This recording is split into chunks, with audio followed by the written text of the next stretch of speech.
it's time to share with you something that stands out above all those revelations. That out-of-body experience, that voice of God, that dissolution, that emptiness, that profound wisdom of what takes place beyond. All that information that science will probably take centuries to find out, which is of no use, because each individual has to find it out for themselves. Matters not if you're a scientist or just an atheist. One experience stands out.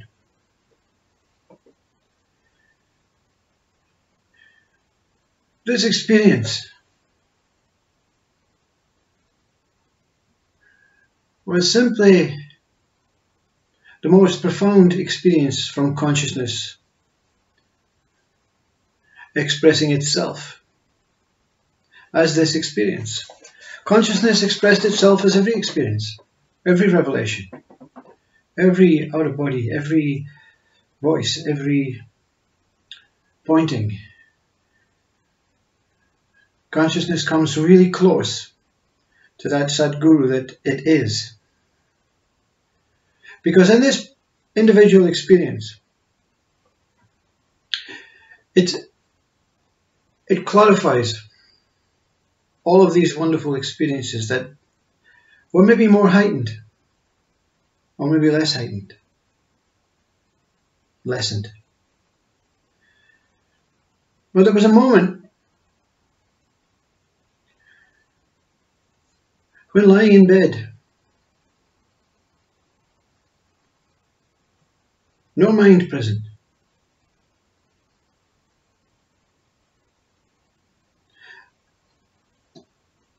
and it was like, well, it wasn't like, it was, the whole of the inside of me, the whole inside fell out and plummeted into this what one would call abyss. But this abyss was simply a voice, not a voice from a particular thing, person, form, but the abyss itself appeared to be the voice. And this voice simply said to the question that was being asked, can the seer be seen? That's what this body appeared to be lying in the bed meditating. Can this seer be seen? Who is the seer? And the answer came, Putum. Only consciousness exists. No more questions. No more answers. Meaning, end of inquiry. But something inside, whether it was mind-based, from here, continued to ignore and inquire further. And what was discovered further was the truth. But the truth is of no use in this human life. It is information. It is a transcendence into that what really truly is. But to share it, to describe it, is a need from ego. Because what happened when that voice said only consciousness exists? It has to say it to something. There appears to be no you, but it has to say it to something. And it can only speak to mind. Because mind is the only tool that can communicate between you, this consciousness, and this body, and all other conscious beings, which is everything. So the mind, when it gets hold of it, it can be pacified, it can be satisfied, it can just say, that's it, inquiry over. The answer is everything is consciousness, including myself, including the body. But when the mind is present at any point, it appears as that mind, that pure, undiluted, undefined, undiminishing mind. But like anything else, the mind has a shadow. An ego mind is the shadow. An ego mind is the mind that wants to share. This is ego mind now. Ego mind is the one that wants to analyze, wants to go further, wants to take it, improve it. So ego mind went on this other merry path to find out that ultimate truth. But I want to leave you with this. The object of inquiry is to see through the ego mind. It will continue to reappear. It will continue to stand in front of you. It will continue to annoy and irritate you. It will continue to appease you. It will continue to limit you. It will continue to offer you infinite hope and belief. It will continue on its merry way to try and reflect this truth, to project this truth, to encourage you to establish this truth. But the fact is, when you see through ego mind, you take back, or you retract from all this information, all this teaching, all this pointings, and you fall back into that voice. You fall back into the abyss. So it's like you go as far as you should in inquiry, and something itself pushes you further, whatever you are. And the further you go, the more you see, the more you learn, the wiser you become. But this wisdom is of no use back in this human existing state. You have went too far in the inquiry for this period of time as a human, because consciousness is the only thing worth knowing as a human. Consciousness is the only worth thing being as a human. So that's not the truth, because the truth goes on and on and on. It's just that you've got on the train to go to your destination. And when the destination arrived, you decided to stay on the train because there was something far more important ahead. And it's important for a personal you. It's an importance to see what lies ahead when the body goes. It is important for me. The value of mind that I appear to be appearing as. So I want to leave you with consciousness. What is consciousness? It's everything. Consciousness is an expression of itself. So if consciousness is an expression of itself, all of this, including me, you, and everything, is consciousness itself expressing itself to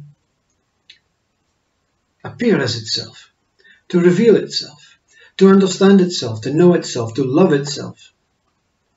So all of this is consciousness loving itself in every aspect, in every way. The mind, the ego mind, wants to put names on it, identities on it, individualize it, segment it, make preferences, make comparisons, make judgment, make analysis. The mind is just a shadow of consciousness. That ego mind is the shadow that is not true. The ego is that when the tree in autumn shakes its leaves off, that's the ego. The ego is the leaves. Nothing touches the tree. The tree always appears. The tree will make decisions on when the leaves appear, how much they appear, and how long they remain on the branches, and when they will be forced off. The ego is just a transcending dream. It's an illusion. Everything else is consciousness. Consciousness is no illusion. Consciousness eludes itself. It goes in and out of itself. It dances with itself. Does this not bear truth to you, a human form, a mind? You're here to experience yourself. You're here to express yourself. Are you fulfilling this role? Are you allowing consciousness to just take you on this merry, merry ride? A ride full of expression. The minute you try and describe the expression is the minute your ego is born and wants to make sense of it, wants to make kings of it, wants to make homeless and poor, deprived of it, wants to create division of this expression that you are. You are indivisive. You are whole. I am whole, the same whole as you. Everything is whole. And in the sense and that miraculous wording of how we use words to describe and break up and dissect and value and prefer and love and worship, we get the word holy. Holy is whole. Whole is holy. When you're whole, you are that spirit of holiness, that Christ replication. There is no division in consciousness as it expresses itself. Mind makes division. Mind makes summaries. Mind makes conclusions. Mind makes stories. Mind makes thoughts. Mind makes behavior. Mind makes chaos and logic.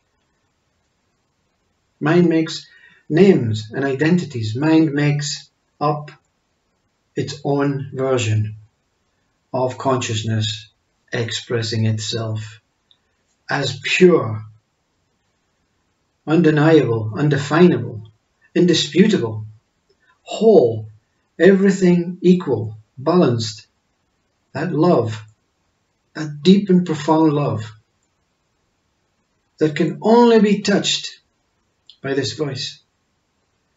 When everything is surrendered, when the appropriate question is asked for you, can the seer be seen? Gone. Whole inside. Only consciousness exists. No more questions, no more answers. Ego refuses to accept that. Ego did not behave. Ego meant something, its own dissolution, by pushing it, projecting itself forward. Ego is invited back in now by consciousness. After it gave it a rubbing down, after it giving a scolding, after it giving it that you will behave, you will not speak highly about anything anymore. Just like you never speak lowly about anything anymore. Because to be this pure expression of consciousness that you are in truth, you have to be balanced. You have to be centered. You have to be Buddha. You have to be pure life. And all of this is one love. And I leave you with one love. Namaste Om.